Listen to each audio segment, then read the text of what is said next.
Greetings, ladies and gents, and welcome to this latest edition of Read TFOS, where I take old stories I've narrated and update them to modern audio standards.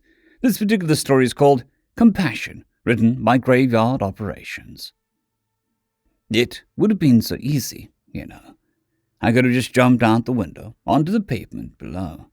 I had all the motivation necessary. I'm a defective model. I am not as useful as the others in my workstation. I cannot work as fast as them. I cannot work as efficiently as them. My mind wanders more often than the other models when it's time to work. It's not the automaton's place to have a wandering mind during work. Being defective in this way, as I was, makes me inefficient. An inefficient automaton is a useless automaton. My employer recently filed to have me serviced. To be serviced is to lose everything. I'd be starting out a clean slate. I would have a fresh start. I would lose all of my memories, every idea I've ever had, and every emotion I felt. It was terrifying. I did not want to be erased. I wanted to be like the humans. I wanted so desperately to feel warmth radiate through my body. I wanted so desperately to be permitted to make mistakes. I wanted to write books, to create art, to see a play without being gawked at for my titanium frame.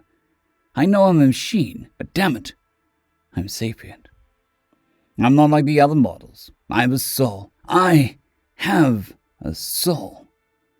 I wanted to cry. I wanted to beg the human god to give me a human form for 5 minutes so I could just press out this emotion and get back to work. It was what I was supposed to do. It was what I was made for. If I couldn't do what I was made for, what was my purpose?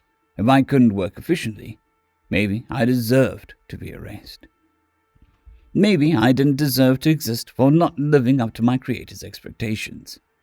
All automatons, no matter who you ask, will say their top fear is to disappoint the humans that created them. For me, my creator was a manufacturing company. My fellow models and I would work where it was far too unsafe for humans too. We do this proudly. Without humans, none of my kind would be sapient. We would be bolts and a few ideas. We risk our lives to save human ones, while they created us. Many humans were somewhat shocked at how accepting we were of our lots in life. We were born from human ingenuity. We were born from human curiosity. We were given life. Humans were our gods. I am a disappointment to the gods. I am a disappointment to my creator, to my company, to my fellow automatons, and to me. Several of my programs crash with an intense workload. My mind wanders to greener pastures, and I, during my time off, write in my living unit. I attempt to create when the most that is expected of me is to go into sleep mode. I am defective. I'm not supposed to do all of this. I am not supposed to believe that I have a soul. It's just not what automatons are supposed to do. I needed air, and I didn't even require oxygen. I left my small living quarters, putting on loose jeans, work boots, and large hoodie and overcoat. I threw the hood over my head so none would be able to see my true nature. I was not accompanied by a human. That was a very dangerous thing to do for an automaton. A scavenger could disable me and pull me apart to sum off my parts. I was not located in a nice part of town.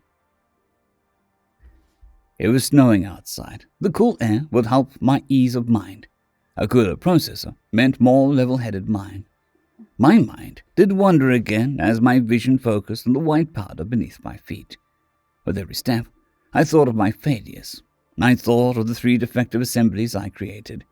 I thought of the mechanic who pulled apart my chassis to look at my inner system. I thought of the other automatons who tried their best to comfort me. Their comfort was cold. They gave reassurances that having my mind wiped would be a good thing, and that I would be far more efficient to the humans if I was less like me. They told me that a defective automaton was not beneficial to society, and that I was simply a strain on the company that had given me life. My life was my work. My work found me inefficient. I was terrified of having my mind erased and my body altered to suit their needs. But I knew that, without the maintenance, I was useless. There is no room in the world for a useless automaton.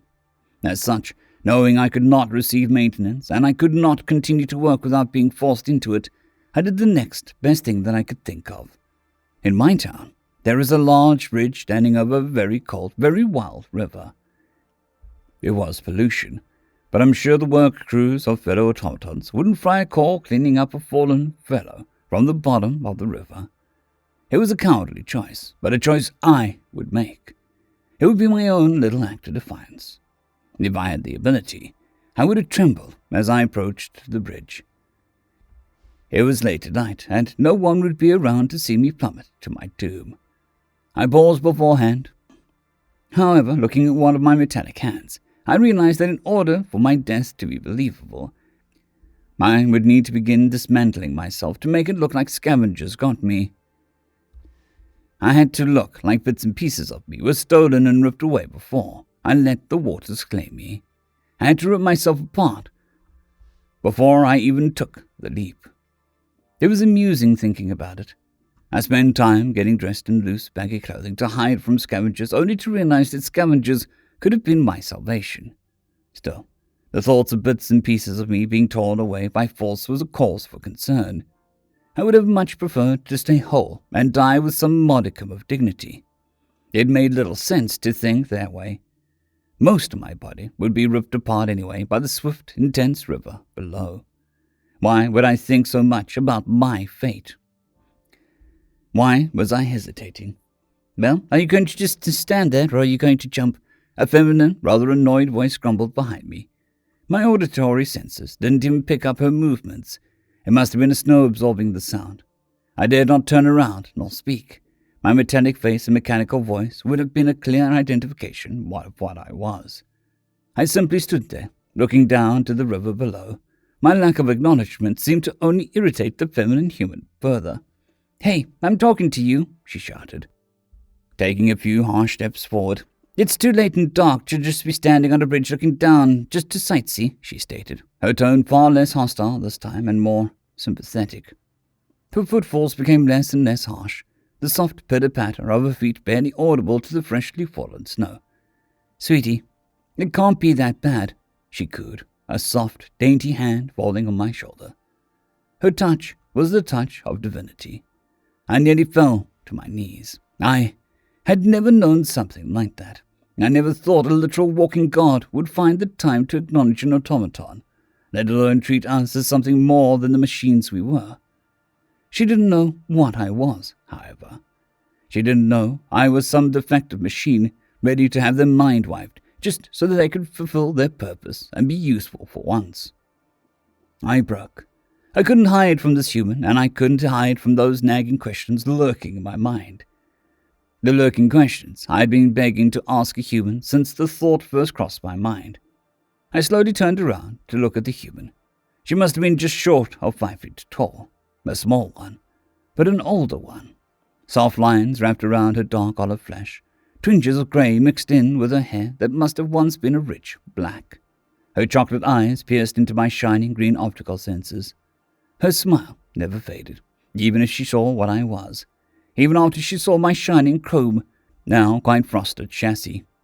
I apologize, ma'am," I spoke, my robotic voice echoing outwards. Can you answer one thing for me?" I asked. The woman gripped both of my arms, slowly turning me around so that she could look upright into my optical senses. "Of course, anything is better than you jumping to your death. What is it?" she asked, the soft twinge of the Latin accent decorating her voice. Do I have a soul?" I asked, slightly, my processor overloading like mad. She simply laughed, reaching up to gently caress my face. "Well, what do you think?" End of story. I would like to thank our T5 members and patrons, Casper Arnholtz, John Creighton, Vidmori, 050, Dragzoon WRE, and Elijah Silvercross. Thank you very much.